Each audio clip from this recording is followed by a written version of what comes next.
সুযোগ করে দেওয়ার যে রাজনৈতিক যে বক্তব্যগুলো দিচ্ছে, এই রাজনৈতিক ব্যক্তিরা, যেমন আরো বলছি যে জামাতের নেতা বলতেছে যে ফ্যাসিস্ট বলা যাবে না, তাহলে আপনারা রাজনীতি কি জনগণের জন্য করেন? যদি জনগণের জন্য রাজনীতি করেন তাহলে জনগণের ফালস কেন আপনারা বুঝতে পারছেন? গত 3 মাসে 700 কোটি ডলার রেমিটেন্স দিয়েছে, সেই তুলনায় প্রবাসীদের জন্য আমরা কি কাজ করেছেন এবং ভবিষ্যতে কি কাজ করবেন এটা তো আমরা কিছু জানি না।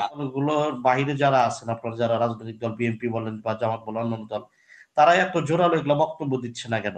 জানাই সালাম। আপনার যে টপিক আজকে যে প্রাপ্তি এবং প্রত্যাশা, আমরা আসলে প্রাপ্তি বলতে তেমন কিছুই পাইছি বলে অতটা আলোচনা মানে হেডলাইন মূলক কিছু আমি দেখছি না। তার ভিতরে ভিআইপি লাউঞ্জ দেখছি, কি বলে যাত্রীদের জন্য এয়ারপোর্টে লাউঞ্জ দেখছি। এটা আমরা চাইনি। আমরা চাইছিলাম যে হয়তো যে টিকিট সিন্ডিকেট বন্ধ করা কিংবা স্বল্প খরচে বিদেশ যাত্রা, এইগুলা চাইছিলাম, যেটা না করে পাসপোর্ট সংক্রান্ত সমস্যা কিংবা অবৈধ লোক যারা বিদেশে আছে ইউরোপ বা অন্যান্য দেশে, ওদেরকে বৈধতার জন্য কাজ করা, এগুলা না করে ওনারা 15 টাকা দিয়ে চা খাওয়ার ব্যবস্থা, এগুলা একদম ন্যূনতম সাফল্য বলে আমার কাছে মনে হয়। আমরা প্রত্যাশী ছিলাম যে যারা আহত তাদেরকে গণঅভ্যুত্থান বা বলেন বা বিপ্লব বলেন, ওই সময় যারা আহত হয়েছে তাদেরকে সুচিকিৎসা দেওয়া, কিন্তু তারা মানে দেখা গেছে উপদেষ্টাদের পিছনে পিছনে ঘুরছে দেখা করার জন্য, ওই সময়টুকু তাদেরকে দেওয়া হচ্ছে না। এবং কি একটা মারা গেছে একটা ছেলে আনাস, তার মা বলেছে এই দেশে আমরা আর আনাসদেরকে জন্ম দিব না। কেন বলেছে? তার কারণ হচ্ছে যে উপদেষ্টাদের আপনার যে করছে, উপদেষ্টাদের যে মানে খামখেয়ালির যেটা বলা যায়, খামখেয়ালির কারণে আনাসদের মারা বলতেছে আনাসদেরকে জন্ম দিবে না। তাহলে এই বিপ্লবের সুফল কিন্তু আমরা এইভাবে চাইনি। আমরা চাইছি দ্রব্যমূল্যর নিয়ন্ত্রণ, আমরা চাইছিলাম যে আইনের সুশাসন, যেটা আইন শৃঙ্খলার পরিস্থিতিকে ট্যাকেল দেওয়া, এগুলো আমরা চাইছি। সাথে সাথে আমরা চাইছি হাসিনার বিচারের অগ্রগতি করা। কিন্তু আমরা রাজনৈতিক দল, আমাদের মালিক ভাই আছেন, উনি একজন সম্মানিত ব্যক্তি, আমি যেহেতু জামাতের কেউ না, আমি উনাকে প্রশ্ন করতে চাই যে আওয়ামী লীগকে রাজনীতি করার যে একটা সুযোগ করে দেওয়ার যে রাজনৈতিক যে বক্তব্যগুলো দিচ্ছে, এই রাজনৈতিক ব্যক্তিরা, যেমন আরো বলছি যে জামাতের নেতা বলতেছে যে ফ্যাসিস্ট বলা যাবে না, তাহলে আপনারা রাজনীতি কি জনগণের জন্য করেন? যদি জনগণের জন্য রাজনীতি করেন তাহলে জনগণের ফালস কেন আপনারা বুঝতে পারছেন না? কেন জনগণের যে বলার আকাঙ্ক্ষা, ওটা কেন আপনারা ধারণ করে মিডিয়ার সামনে আসছেন না? আপনারা আপনাদের নেতা, আমাদের নেতা তারেক রহমান সাহেব সর্বক্ষণ বলে আসছে যে এই সরকারকে আমরা ব্যর্থ হতে দিব না, যা করার দরকার করবে। কিন্তু আপনাদের বিচ্ছিন্নভাবে কিছু নেতারা বলতেছে এই সরকারের আপনার ফ্যাসিবাদদের মানে হয়ে তাদেরকে পুনর্বাসন করার জন্য কাজকর্ম করে যাচ্ছে। এটা তো আমরা চাই না। আমরা চাই যে আমাদের যে আকাঙ্ক্ষা, ওই আকাঙ্ক্ষা আপনারা রাজনৈতিক দলগুলো বুকে ধারণ করে মিডিয়ার সামনে বলেন। আপনারা এটা তো আমরা চাইনি। আমরা এই ধরনের বিপ্লবের সুফল আশা করিনি। আরো আপনারা শক্তভাবে সরকারকে বলেন যে বিতর্কিত উপদেষ্টাদেরকে কেন উপদেষ্টা মন্ডলীতে নেওয়া হয়েছে। তাহলে উপদেষ্টা মন্ডলীতে যারা ত্যাগ স্বীকার করেছে, যারা কনক সারোয়ার, পিনাকি, ইলিয়াস হোসেন, এদের মতো নেতাদেরকে উপদেষ্টাতে না নিয়ে উপদেষ্টাকে নাট্যমঞ্চকর একটা রূপ ধারণ করে কেন ওদেরকে নেওয়া হচ্ছে?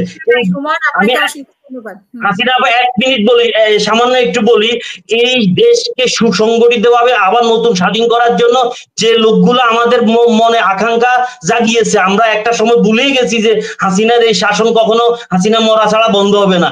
এরপরে এই লোকগুলা যে অনলাইনে যে লোকগুলো আমাদেরকে আশা জাগিয়েছে, এই লোকগুলো কেন উপদেষ্টাতে আসতে পারবে না? সঠিক কোনো উত্তর কি আপনারা কেউ দিতে পারবেন? আর ধন্যবাদ আপনাদের কাছে।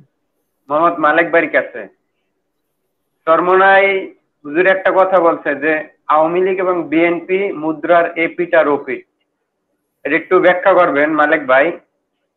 আর আমরা যে দেখলাম যে এই যে 3 জন উপদেষ্টা নিয়োগ দেওয়া হয়েছে, একজন হলে শেখ বশিরউদ্দিন আহমেদ আর একজন হলো মোস্তফা সরোয়ার ফারুকী, ঠিক আছে।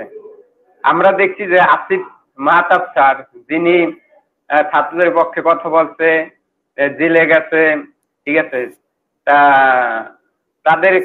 তাকে নিয়োগ দেওয়া হয় নাই। আবার আপনারা যারা কথা বলবেন, পিনাকি দাদা, কনক সরোয়ার, ইলিয়াস ভাই, ঠিক আছে, সাকিব, নির্জন আহমেদ, যে স্বামী ভাই, ঠিক আছে, এদের আমি কঠিন ঐক্য নিয়ে এই সরকারের বিরুদ্ধে আন্দোলন হয়ে জয় ছিনিয়ে এনেছে, সেইভাবে ঐক্যবদ্ধভাবে কেন দেশ পুনর্গঠন করার কাজে আমাদের রাজনৈতিক দলগুলো অংশগ্রহণ করতে পারেনি? কেন এত মতভেদ? প্রবাসীদেরকে নিয়ে অনেকে এই পর্যন্ত যত সরকার এসেছে কোন সরকারই ভালো কোনো কাজ করে নাই, সবাই সুবিধা ভোগ করেছে। প্রবাসীদেরকে নিয়ে কে কোনো ভালো কাজ করে নাই। এই জন্য প্রবাসীদের মনে অনেক কষ্ট। আপনি দেখেন ভারত এবং নেপাল থেকে মিডল ইস্টে আসতে 1 লক্ষ টাকা খরচ হয়, কিন্তু আমাদের দেশ থাকতে 5 লক্ষ টাকা খরচ হয়। মালয়েশিয়া সিন্ডিকেটের কারণে প্রায় 42,000 লোক মালয়েশিয়া যেতে পারে না। তাহলে এইসব বিষয়ে আমাদের কোন রাজনৈতিক দল, কোন সরকার কেন কথা বলে না? প্রবাসীরা তো আপনাদের রেমিটেন্স দিচ্ছে, গত 3 মাসে $700 কোটি রেমিটেন্স দিয়েছে। সেই তুলনায় প্রবাসীদের জন্য আমরা কি কাজ করেছেন এবং ভবিষ্যতে কি কাজ করবেন এটা তো আমরা কিছু জানি না। আমার প্রশ্ন তরুণ মুক্তিযোদ্ধা রেজন ম্যাডামের কাছে আমার প্রশ্ন, ম্যাডাম এই সরকার কি চোখে কম দেখে নাকি কানে কম শুনে না জ্ঞানের অভাব? যে ছাত্ররা দেশটা স্বাধীন করলো, ওদের চিকিৎসার জন্য ওরা আন্দোলন করতে হইলো, ওদের চিকিৎসার আন্দোলন করতে হলো। আর এই যে উপদেষ্টাদের নিয়োগ দিল আওয়ামী লীগের এমপি ভাই, তো ওদেরকে গ্রেপ্তার করে লাভ কি? ওদেরকে ছেড়ে দেওয়া ভালো না? এখান থেকে গ্রেপ্তার করবেন, একজন উপদেষ্টা আর চালিয়ে দিছে মোস্তফা সরোয়ার ফারুকী, ওনার কি অভিজ্ঞতা আছে? একজন শিক্ষক নাই উপদেষ্টা পরিষদে, একজন সাংবাদিক নাই। ওনারা কি চোখে কম দেখে নাকি কানে কম শুনে নাকি? আপনার কাছে আমি শুনতে চাই। ধন্যবাদ। আসসালামু আলাইকুম। আমি ঢাকা থেকে আর কি বলতেছিলাম। আমার একটা প্রশ্ন হচ্ছে, আমরা প্রথম পর্যায়ে দেখছি যে প্রত্যেকটা দলের ব্যানারে, এটা তো আমরা কেউ অস্বীকার করি না, সবাই তো এটা স্বীকার করে নিছি যে আসলে এটা হচ্ছে একটা গণঅভ্যুত্থান ছাত্র আন্দোলনের মাধ্যমে প্রথম কাতার থেকে এবং অন্যান্য যারা রাজনৈতিক দল আছে তাদের মাধ্যমে আমরা ঈশ্বরাচারের বিদায় ঘটিয়েছি। তো আমার প্রশ্ন হচ্ছে, ওই সময় আমরা যেটা দেখতাম যে সবার মুখে একটা জোরালো একটা ছাত্রদের বিভিন্ন একটা তাদের বিষয়ে দেখতাম কথা বলতো আর কি। আজকে 100 দিন যাওয়ার পরেও এখন দেখতেছি যে কোনো দলই বেশিরভাগ হচ্ছে তারা তাদের নির্বাচনটাকে বেশি একটু ফোকাস করতেছে, নির্বাচনটাকে বেশি সামনে নিয়ে আসতেছে এবং সংস্কার। তাহলে এই যে যারা এখনো পর্যন্ত শত শত আপনার হাসপাতালে যারা আছে, গতকালকেও দেখলাম একজন আপনার হচ্ছে মারা গেল আর কি, দীর্ঘদিন আপনার হচ্ছে হাসপাতালে থেকে আহত একজন। তো এইভাবে দিন তো আরো জানা অজানা অনেকেই তো মারা যাচ্ছে। কিন্তু এই ব্যাপারে সরকারি দলগুলোর বাইরে যারা আছেন, আপনার যারা রাজনৈতিক দল বিএনপি বলেন বা জামাত বলেন অন্যান্য দল, তারা এত জোরালো এগুলো বক্তব্য দিচ্ছে না কেন? এবং তারা এই বিষয়টাকে সামনে নিয়ে আসতেছে না কেন যে সংস্কার বা অন্যান্য বিষয়গুলো থাকবে, ঠিক আছে, তবে প্রথম কাতারে থাক আগে আহত যারা আছে এবং যারা শহীদ হয়েছে। কিন্তু এখনো পর্যন্ত আমি যেখান থেকে অনেকে আছে যে তারা সরকার পর্যন্ত পৌঁছাইতে পারতেছে না। এটা কি আসলে পুরো বাংলাদেশে, আমার জানি না আমি, যে একটা কমিটি করা হয়েছে বা তদন্ত কমিটি, একটা সার্চ কমিটি, এগুলো কি আদৌ করা হয়েছে? আর এই বিষয়ে একটু মেহরবানি করে আপনি উপর পর্যায়ে আছেন, এই বিষয়ে একটু বেশি একটু ডিসকাস করার চেষ্টা করবেন। তাতে মনে হয় অনেক মানুষের যারা গ্রামগঞ্জে থেকে যারা আহত হয়ে যারা এখনো পর্যন্ত পরিবার চলতেছে না, এরকম আমাদের অনেক দেখা আছে। এই বিষয়ে আপনার ইনশাল্লাহ একটু বিষয়টা আলোচনা করবেন। জি ধন্যবাদ। আসসালাম।